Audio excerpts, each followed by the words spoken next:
ಇಷ್ಟೇ ಹಿರಿಯ ಸದಸ್ಯ ಅಂತ ಜ್ಞಾನೇಂದ್ರ ಅವರು ಹೇಳಿರ್ತಕ್ಕಂಥದ್ದು ಕಳೆದ 2-3 ತಿಂಗಳಿಂದನೇ ನಾನು ಹಿಂದೆ ಶಿವಮೊಗ್ಗ ಹೋದಾಗಲೂ ನನ್ನ ಗಮನಕ್ಕೆ ಬಂದಿತ್ತು. ಅದಾದಮೇಲೆ ಮಾನ್ಯ ಮುಖ್ಯಮಂತ್ರಿಗಳು ಮತ್ತು ಹಾರ್ಟಿಕಲ್ಚರ್ ಮಿನಿಸ್ಟ್ರಿ ಇಬ್ಬರ ಜೊತೆಲೂ ಚರ್ಚೆ ಮಾಡಿ ಇದನ್ನು ಒಂದು ಸ್ವಲ್ಪ ಭಾಳ ಗಂಭೀರವಾಗಿ ತೊಗೊಳ್ತಕ್ಕಂಥ ನಿರ್ದೇಶನವನ್ನು ಮಾನ್ಯ ಮುಖ್ಯಮಂತ್ರಿಯವರು ಕೊಟ್ಟಿದ್ದಾರೆ. 50 ಲಕ್ಷ ಅನುದಾನವನ್ನು ಏನು CPCRI ಕೇಂದ್ರೀಯ ತೋಟದ ಬೆಳೆ ಸಂಶೋಧನೆ ಮಾಡಲಿಕ್ಕೆ ಕೊಟ್ಟಿದ್ದೀವಿ, ಅದು ದುಡ್ಡಿನ ಕೊರತೆ ಇಲ್ಲ.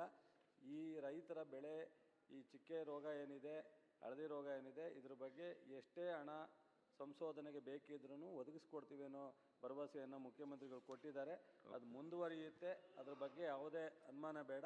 ಇದ್ರ ಬಗ್ಗೆ ನಮಗೂ ಆತಂಕ ಇದೆ. ಒಂದು ಸಾರಿ ಆ ರೋಗ ತಗುಲಿದ್ರೆ 2-3 ವರ್ಷ ಆ ಬೆಳೆ ನಷ್ಟ ಆಗುತ್ತೆ ಅಂತ. ಅದಕ್ಕೆ ಆಲ್ಟರ್ನೇಟ್ ಬೆಳೆಗೂ ಸಹ ಪ್ರೋತ್ಸಾಹ ಧನವನ್ನು ನೀಡಲಿಕ್ಕೆ ಇಲಾಖೆ ಆಗಲೇ ಕ್ರಮ ತಗೊಂಡಿದೆ.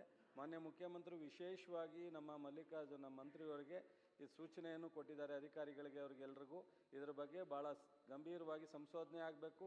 ಈ ರೋಗವನ್ನು ತಡಿಲಿಕ್ಕೆ ಏನೇನು ಬೇಕು ಕ್ರಮ ತಗೋಬೇಕು, ಮತ್ತು ಅದಕ್ಕೆ ತಾತ್ಕಾಲಿಕವಾಗಿ ಪರಿಹಾರ ಬೆಳೆ ಬೆಳಿಲಿಕ್ಕೂ ಸಹ ಸಹಾಯಧನವನ್ನು ಕೊಡಬೇಕು.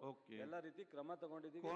ನೀವು ಹೇಳಿದ್ದು ನನಗೆ ಅರ್ಥ ಆಗುತ್ತೆ. ನಾನು ಇನ್ನೊಂದು ಬಾರಿ ವಿಶೇಷವಾಗಿ ನಮ್ಮ ಮಂತ್ರಿಗಳು ಮತ್ತು ಅಧಿಕಾರಿಗಳ ಜೊತೆ ಚರ್ಚೆ ಮಾಡಿ ಇದಕ್ಕೆ ತೀರ್ಮಾನವನ್ನು ತಗೋ.